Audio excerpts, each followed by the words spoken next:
Before we dive into the story, please subscribe to our channel. That would help me a lot, and you are free to change your mind anytime later. Now let's begin the story. Hi, my name is John Sawyer, and I'm a successful businessman living in Los Angeles. I had built up a thriving company from the ground up, and my hard work had paid off handsomely. Life seemed pretty great. I was financially secure, and I had a beautiful wife named Amanda who I loved deeply. Amanda and I had been married for 5 years, and our relationship was generally a happy one. Sure, we had our ups and downs like any couple, but overall, I thought we had a strong foundation built on trust and mutual respect. At least, that's what I believed until recently. It all started a few weeks ago when I was working late one night in my home office. I had been burning the midnight oil, trying to finalize a big deal for my company. As I was packing up to head to bed, something caught my eye, a small, blinking red light in the corner of the room. At first, I thought it might be a faulty electrical outlet or something, but as I got closer, I realized with a sinking feeling that it was a hidden camera. My heart started pounding as I examined it more closely. This wasn't some cheap, off-the-shelf model. It was a high-end, covert camera designed for maximum concealment. My mind raced as I tried to process this disturbing discovery. Who could have planted a camera in my home office? And more importantly, why? Suddenly, a terrifying thought crossed my mind. Could Amanda be behind this? I felt sick to my stomach at the prospect, but I knew I had to investigate further. With shaking hands, I carefully removed the camera and took it to my computer. After some fiddling, I managed to access the footage it had captured. What I saw made my blood run cold. The video showed Amanda entering my office when I wasn't home and meticulously setting up the hidden camera. Her movements were deliberate, almost clinical, as she positioned the device for maximum coverage of my desk and workspace. I felt utterly betrayed and blindsided. Amanda, the woman I loved and trusted more than anyone in the world, had been spying on me in my own home. But why? What could possibly motivate her to do something so underhanded and deceitful? In a daze, I kept watching the footage, desperate for answers. That's when I saw something that made my heart stop. Amanda was on her phone, texting someone. I quickly paused the video and zoomed in, my hands trembling as I read the messages on the screen. The texts were from Amanda to a contact simply labeled Derek. As I scrolled through their conversation, the horrifying truth began to unfold. "I love you too, babe," Amanda had written.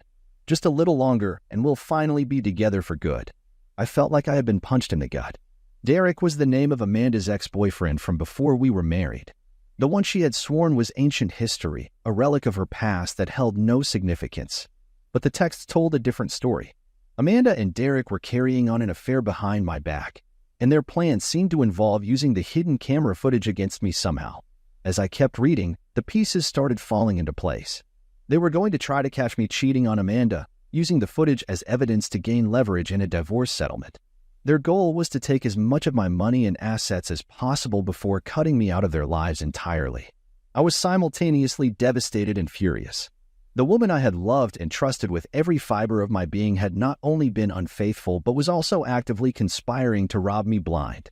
For a moment, I felt paralyzed by the weight of Amanda's betrayal. But then, a newfound determination took hold. I refused to be the victim in this twisted game they were playing. If Amanda and Derek wanted to try and outsmart me, they were sorely mistaken.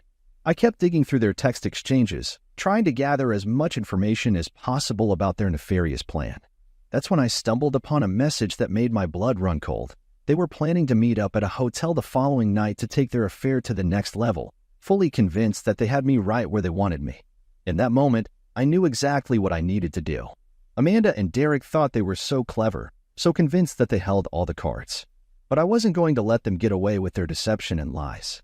I was going to turn the tables and catch them red-handed.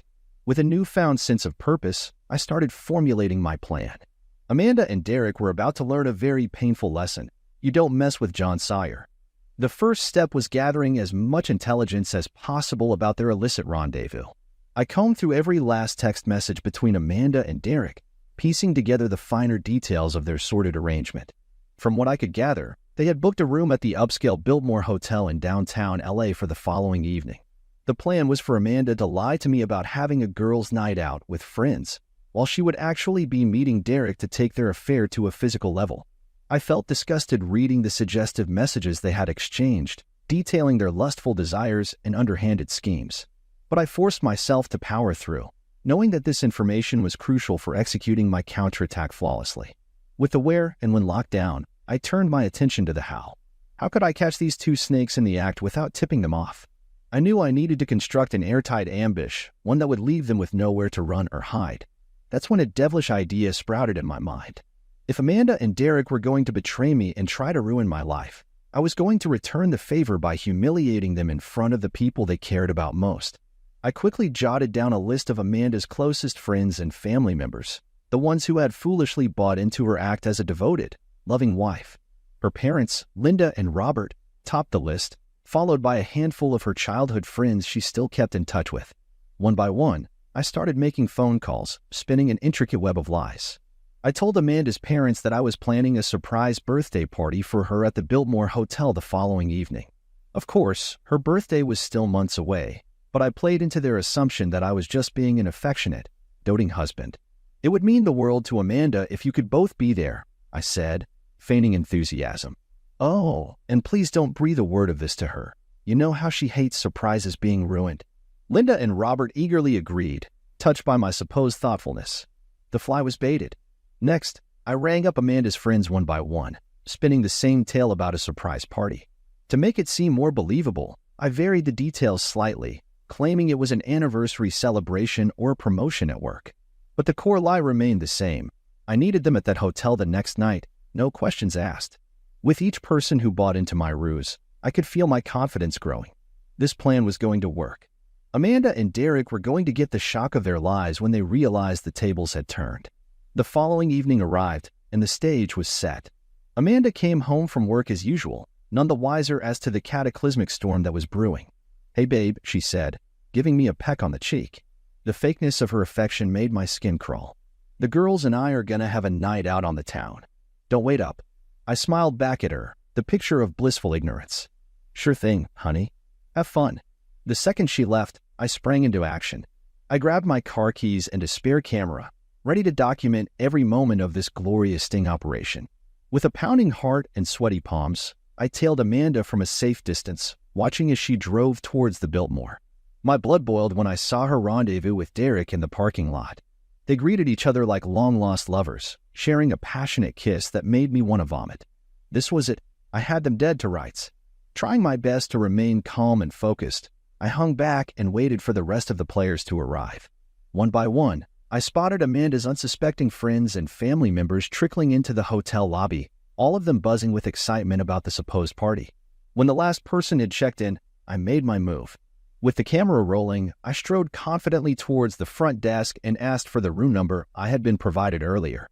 "Ah yes, Mr. Sawyer," the clerk said, recognition flashing in his eyes. "Your guests are already waiting in the honeymoon suite. Right this way, sir." I could barely contain my glee as the clerk led me and Amanda's loved ones to the elevator bank. This was it, the moment of truth. I could feel the adrenaline coursing through my veins as we drew closer and closer to that fateful door. When we finally arrived, I held up a finger to my lips, signaling for everyone to remain quiet. With my free hand, I rapped sharply on the door 3 times. The silence that followed was deafening, broken only by the sound of shuffling from within. After what felt like an eternity, the door creaked open, and a shirtless Derek poked his head out. "Hey, is that room servie?" He froze mid-sentence, his eyes widening in shock and horror as he took in the sight before him. Before he could react, I shoved my way past, leading the procession of bamboozled partygoers into the suite. There, huddled on the bed in a tangle of disheveled sheets, was Amanda, equally as shocked and mortified as her lover. "J. John," she sputtered, desperately trying to cover her half-naked body. "W, what are you doing here? And, oh my God." Her voice trailed off as she realized that we weren't alone. One by one, Amanda's friends and family members filed in, their faces contorted into masks of disbelief and revulsion. "Mom? Dad?" Amanda's voice was little more than a terrified squeak as she locked eyes with her parents. No, this can't be happening." In that moment, a deafening silence fell over the room. No one dared to speak, too stunned and appalled by the debauched scene that had been uncovered. It was Derek who finally broke the tension. "Look, man," he began, holding up his hands in surrender. "This isn't what it looks like, I swear." "Save it," I snapped, my voice dripping with venom. "I know all about your little scheme, you pathetic snakes. Did you really think you could cuck me like that and get away with it? Turning towards Amanda's dumbstruck loved ones, I held up my spare camera, the one that had been rolling this entire time. I have evidence of everything, I proclaimed, my voice swelling with righteous fury.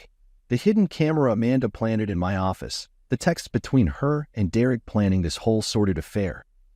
Everything. A chorus of gasps and muttered curses rippled through the crowd as the horrific truth dawned on them. Amanda openly wept, burying her face in her hands as her world crumbled around her. To their credit, Amanda's parents remained stoically silent throughout my impassioned disclosure, seemingly too stunned to react. It was one of her childhood friends, Stacy, who finally found her voice. You sleazy bitch," she spat, rounding on Amanda with undisguised disgust. "All these years, putting on that perfect wife act, and this is how you repaid John? By cheating and plotting to rob him blind." Amanda opened her mouth to respond, but Stacy wasn't finished. "Save your breath, you whore. We're done. All of us. Don't ever speak to me again." One by one, Amanda's remaining friends piled on with their own vitriol and venom, berating her for her unforgivable deception. Throughout it all, Amanda sat frozen, stunned into silence as the full weight of her sins came crashing down upon her. Eventually, the shouting died down, and an eerie hush settled over the room once more. It was then that I heard a sound that chilled me to my core, a broken, guttural sob. I turned to see Amanda's father, Robert, standing off to the side with tears streaming down his craggy face. The man who had once regarded me as a son was utterly devastated, looking as though his entire world had been shattered.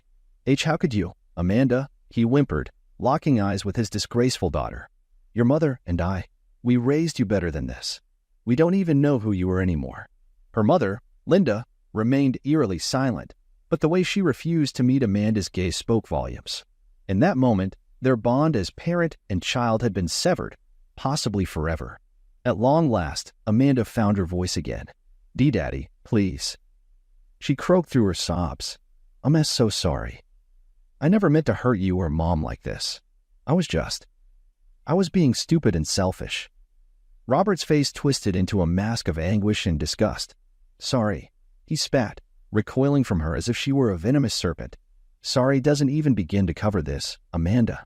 What you've done, it's unforgivable."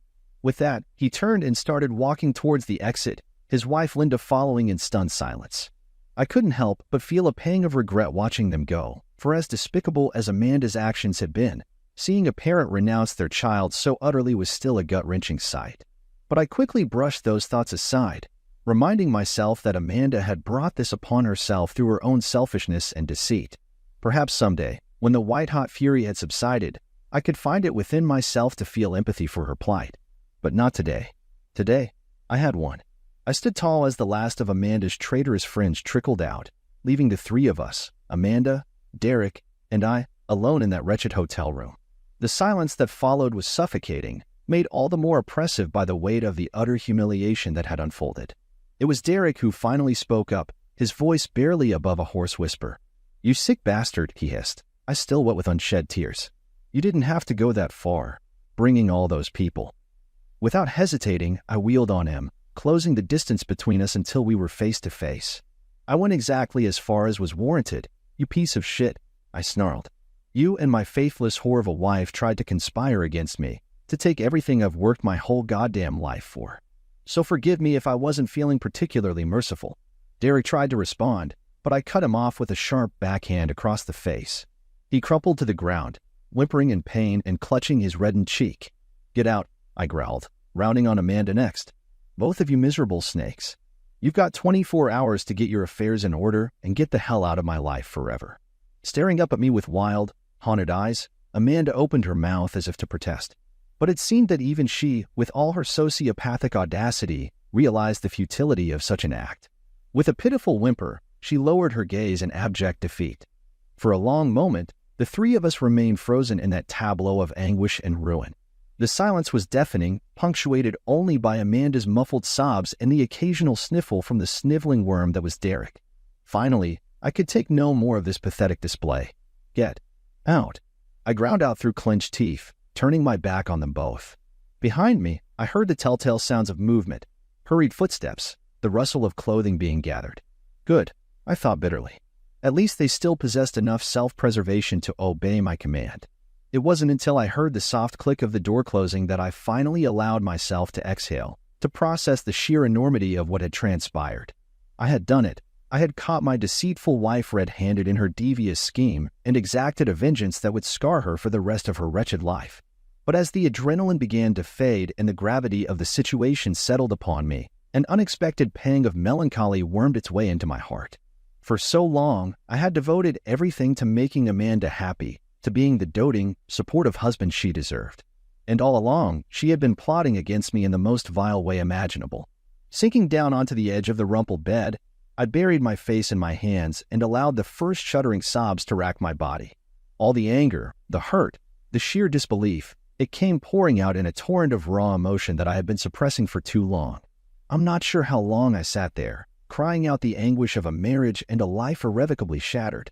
But eventually, the tears subsided, and a grim sense of resolution took their place. There would be no salvaging what Amanda had so ruthlessly destroyed. I knew that now. With a weary sigh, I rose to my feet and began gathering the evidence I had compiled, the photos, video clips, text transcripts. My poker face would need to be impeccable in the days and weeks to come, because this was far from over. I was going to make damn sure Amanda and that slimy bastard Derek didn't walk away from this unscathed. If they thought that pathetic attempt at public humiliation was the extent of my retaliation, they were sorely mistaken. I was going to burn their whole goddamn world to the ground. In the aftermath of that fateful night, Amanda did her best to avoid me.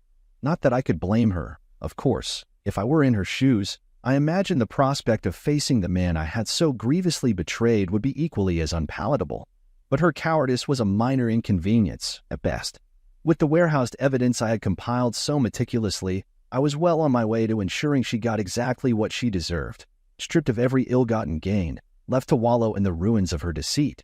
My first order of business was securing a team of elite divorce attorneys, the kind of blood-sucking sharks who took perverse glee in eviscerating their opponents. Money was no object, not when it came to dismantling that ungrateful viper I had once called my wife. From there, the legal proceed moved with a brisk, clinical efficiency. Within a matter of weeks, the papers had been filed, along with reams of documented proof of Amanda's infidelity, the text messages, the photos from that night at the Biltmore, and even the footage from the hidden camera she had so carelessly planted in my office. Amanda, of course, had her own legal team, though I couldn't help but take smug satisfaction in knowing they were comprised of second-rate ambulance chasers, the kind who took cases pro bono for sad sacks and deadbeat parents. Not exactly the titans of litigation I had arrayed against her. Still, to her credit, she put up a fight, or at least her lawyers did. They sputtered and deflected and played dumb, like that would somehow make all the sordid evidence I had amassed simply evaporate into thin air. If Amanda's intention was to infuriate me into capitulating, into softening my unflinching stance, she was sorely mistaken. The months crawled by in a drudgery of hearings and depositions, of heated exchanges between the barristers hired to eradicate one another on our behalf. Through it all, Amanda remained conspicuously absent, tucked away in whatever hole she had slithered into to lick her wounds. Not that her cowardly absence bothered me in the slightest. In fact, I relished every smug smirk of my legal team, every discouraged grimace on the faces of Amanda's inept defenders. It was all just more fuel for the pyre, more motivation to see this through to its inevitably brutal conclusion. And when that conclusion finally arrived in the form of the judge's ruling, I could scarcely mask my exultation behind a thin veneer of solemnity. The decision was as unequivocal as it was merciless. Amanda was to receive nothing from the divorce, having violated the sanctity of our union so completely. No assets, no alimony, no favorable custodial allowances. In the eyes of the law and the court of public opinion, she was to be cast out, left to fend for herself on the fringes of society she had so callously spat upon. As for me, well, I had emerged victorious on every conceivable front. My reputation was unscathed, my personal and professional assets secured. In the aftermath, I would have plenty of time to lick my own wounds, to pick up the shattered pieces and rebuild from the ashes of this nightmare. But Amanda, oh, how the mighty would fall. It wasn't long after the gavel came down that the calls and texts and emails began. Amanda, sniveling and whimpering, begging for my mercy.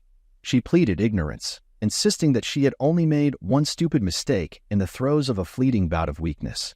She promised that she could change, that we could move past this and start anew as a family. I'll admit, there was the barest flicker of temptation to show compassion, to consider giving her a second chance. But then I would remember that night at the Biltmore, how resolute and depraved she had been in her intentions, how thoroughly she had plotted to dismantle everything I held dear. No, there could be no mercy, no absolution for sins of that magnitude. Besides, even if I was foolish enough to entertain her groveling, it would only be a matter of time before the cycle repeated itself. A leopard cannot change its spots, after all, and Amanda's deceitful, parasitic nature ran bone deep. Forgiving her would be akin to pulling the lean wolf into my home and allowing it to savage me all over again. So I shut her out entirely, blocking her number and email and scrubbing any lingering trace of her existence from my life. It was a clean break, if one could call it that, a total, uncompromising severance of the twisted bonds that had threatened to utterly unravel me. In the months that followed, I allowed myself to indulge in the occasional bout of schadenfreude, of guilty satisfaction at Amanda's very public downfall. I would catch glimpses of her in passing, looking haggard and despondent as she slummed from one menial job to the next, having squandered whatever meager savings she had accumulated. Her fair-weather friends had long since abandoned her, as I knew they would. Much like that fateful night in the hotel suite, the reveal of her true nature had chased them off in palpable disgust. No more fabulous brunches or Instagram spa retreats. For Amanda, the only companionship left was that of the other downtrodden souls who had sunk into the very bottoms of their own personal hells. And her parents? Well, true to Robert's venomous parting words, they had effectively disowned her as one would a gangrenous limb. I would see her forlorn gaze tracking them as they passed, desperate for even the barest sliver of acknowledgement or forgiveness. But it never came. Her mother and father's backs remained resolutely turned, their silence a deafening rebuke of all the indignities Amanda had heaped upon them. As for Derek, that sniveling cretin, I could scarcely be bothered to track his wretched misfortunes. The last I heard, he had slunk out of the city in disgrace, unable to show his face in polite company. That, where he was rotting in some dingy flophouse, drinking himself into oblivion and wallowing in irredeemable squalor. Either fate, to be perfectly honest, felt more than adequate for such a despicable, craven husk of a man. As time marched on and my wounds began to finally scab over, I allowed myself to reflect on the winding road that had led me to this point. There was anger, of course, anger at myself for being so blind to Amanda's duplicitous nature, for allowing myself to be so thoroughly deceived. But there was also a profound sense of renewal, of rebirth. Like a phoenix rising from the ashes of its former life, I had been forged anew in the searing crucible of betrayal and heartbreak. The foolish, naive romantic that had once been John Sawyer was dead and buried, replaced by a man of steely resolve and hardened wisdom. This is where our story comes to an end. Share your thoughts in the comments section. Thanks for your precious time. If you enjoyed this story, then please make sure you subscribe to this channel. That would help me a lot. Click on the video you see on the screen, and I will see you there.